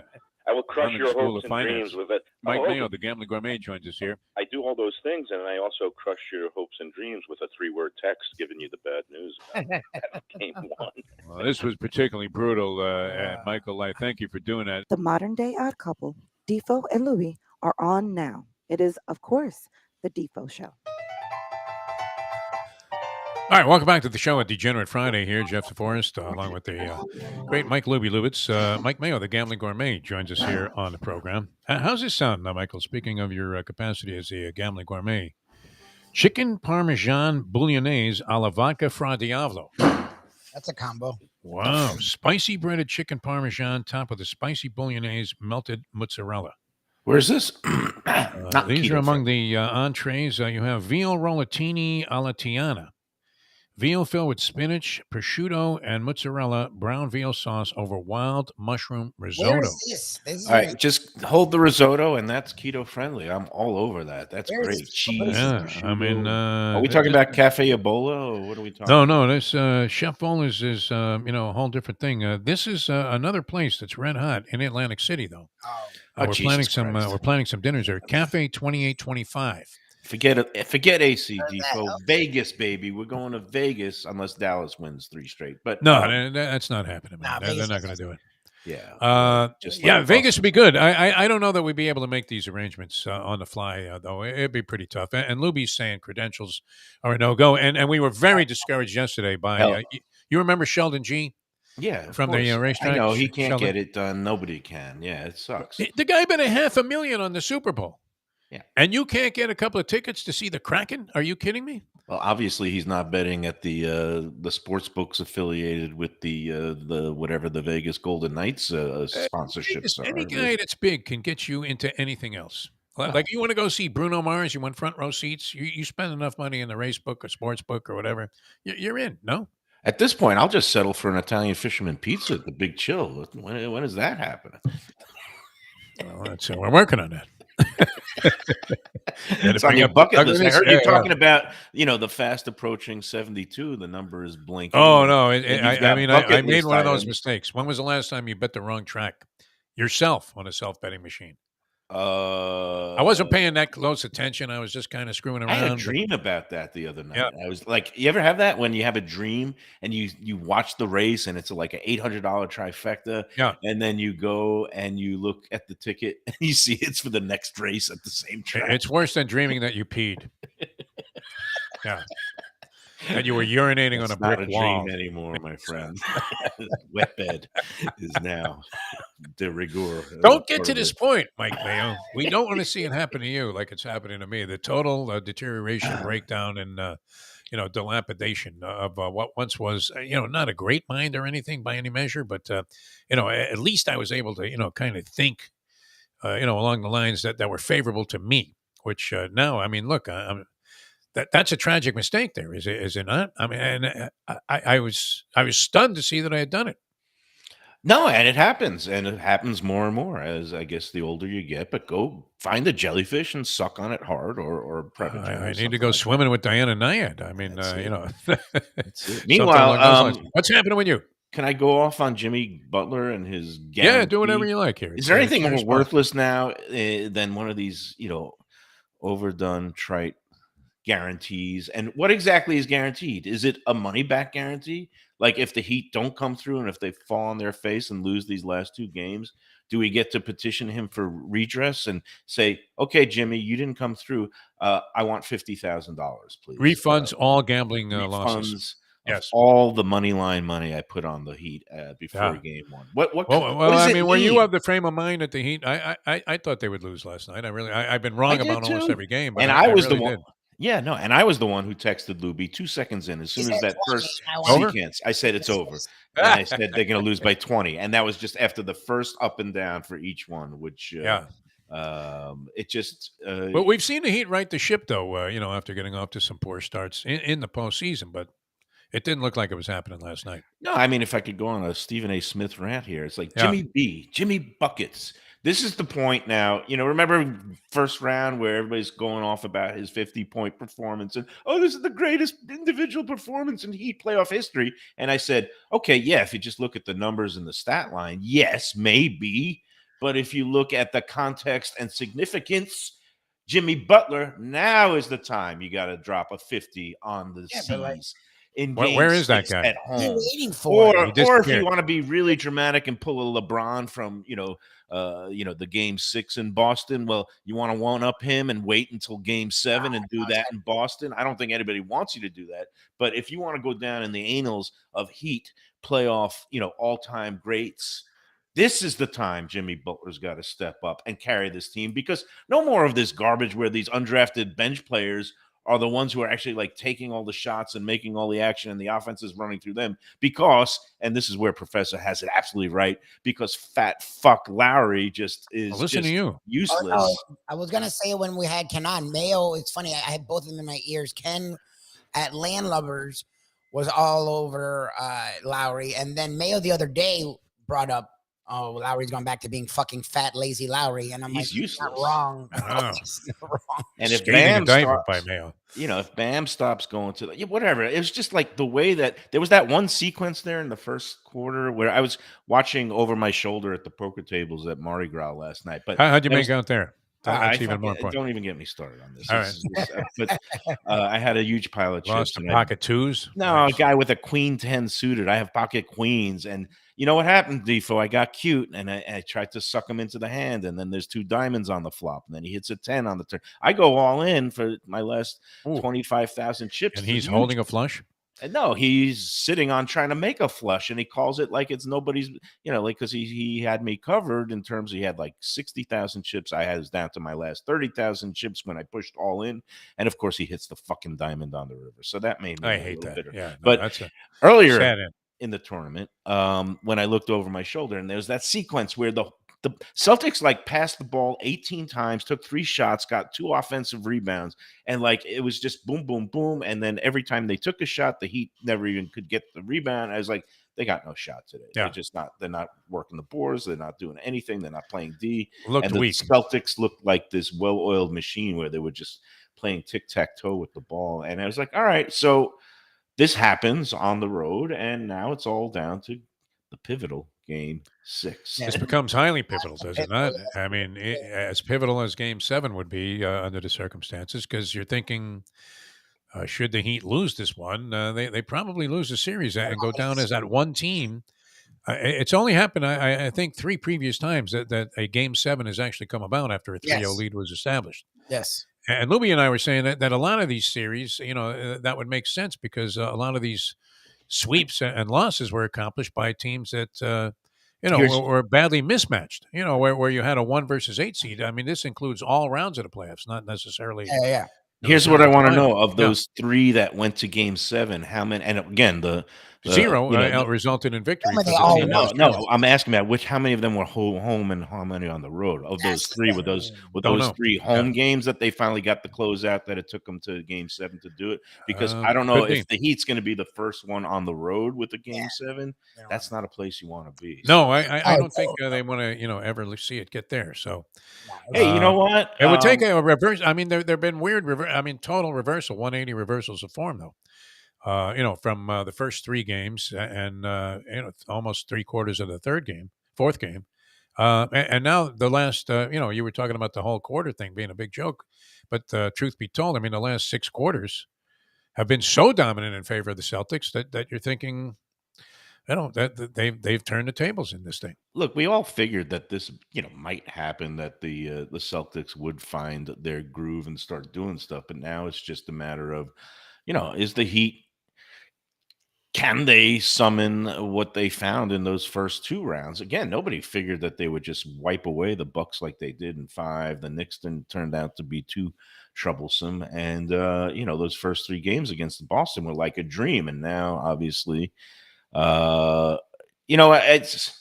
Let's just wait until Friday. You don't want to get It is Friday. over dramatic. Oh yeah. I'm It's sorry. Let's wait till Saturday, Saturday. yes. I've lost track of the games. And That's meanwhile, okay. my only silver lining. Well, first of all, I'm not going to blame Chris Perkins and him, going away to Europe and shaving his head, because the shaving thing and not cutting your hair or beard, that's a hockey thing, and obviously the Panthers have already gone past that. So Perkins, who we had on the lunchbox earlier this week, and I was getting all crazy because I'm superstitious and I didn't think he should even leave the country for his brother's wedding in England, but he went and the Panthers got it done, but the Heat haven't. But I'm going to absolve Chris Perkins of any and all blame and put it all on fat ass Lowry and Bam not doing his usual things. And then, look, now there's some bad luck going on with other people getting hurt. Yeah, whatever. Let's not panic yet. But if the way, when networks start flashing all those graphics and it's just the mush, mush. Oh, Yes. 150. It's like saying a guy hasn't missed a free throw since Bill Sharman was born, and then naturally the next shot is a brick. Yes. So, you know what? I don't get as wound up as Lubie does. And at this point, everybody's going to deserve what they get. And if perchance the Heat do fall flat on their faces and become the first team to blow a 3-0 lead in the NBA, you know what? So much the better, because I think the Panthers really deserve all the glory and all the attention for what they've done up until this point. It would be great if the twinning story continued, but the Heat has already fucked that up, because if they were twinning, they would have swept. But they're still not out of it. I mean, Spolster was saying that, look, these are the kind of things that happen. I mean, you're seeing this where you've had wild swings. That Golden State LA series was like that. Yeah, one team will win by 20, then the other team will win by 30, then the other team comes back, wins by 25.